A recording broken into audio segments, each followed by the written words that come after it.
செல்வத்துக்கு அதிபதியான குபேரனுக்கு அழகான ஒரு மாளிகை உண்டு. அதில் தேவைகளே இருந்ததில்லை.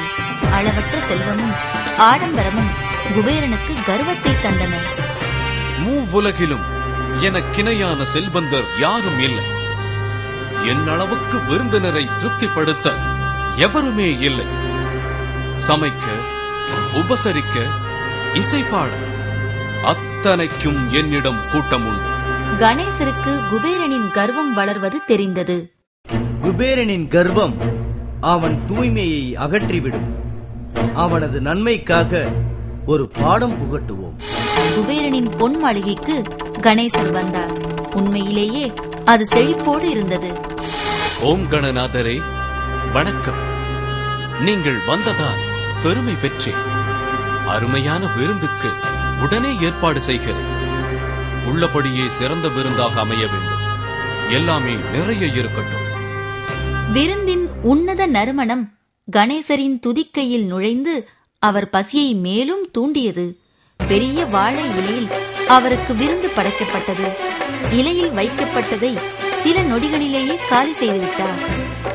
குபேரா, மேலும் உணவு வரட்டும், உன்னதமாக இருக்கிறது.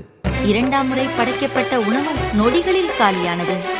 குபேரா, உன்னிடம் மறுபடியும் கேட்கலாமா? உணவு எவ்வளவு இருக்கிறதோ அவ்வளவும் கொண்டு வாருங்கள். கணேசர் மலையளவு உணவையும் நொடியில் தின்று தீர்த்து மேலும் கேட்டார். உணவு தீர்ந்துவிட்டதால் அங்கு உள்ள மரங்கள், இலைகள், பழங்களை கூட மிச்சம் வைக்காமல் தின்றார். ஆனாலும் பசி தீரவில்லை. நீரூற்றுகளில் உள்ள தண்ணீர் முழுவதும் குடித்த பின்னும் பசி தீரவில்லை. திகைத்து போன குபேரன் சிவனை துதித்தார். இறைவா, இவர் பசியை போக்க எனக்கு உதவுங்கள். உடனே அவன் முன் சிவன் தோன்றினார். உண்மையை சொல் குபேர். கணேசனுக்கு உணவை அபிமானத்துடன் படைத்தாயா அல்லது உன் ஆடம்பரத்தை காட்ட படைத்தாயா? அவமானத்தில் தலை குனிந்த குபேரன் தன் தவறை உணர்ந்தான். வேக வைத்த இந்த உணவை சாப்பிடு. உன் பசி தீர்ந்துவிடும். குபேரனை விட்டுவிடு. அவன் தவறை உணர்ந்து விட்டான். ஒரு வழியாக என் பசி தீர்ந்தது. திருப்தியாக ஏப்பம் விட்டபடி தன் துதிக்கையை ஆட்டி விடைபெற்று சென்றார் கணேசர்.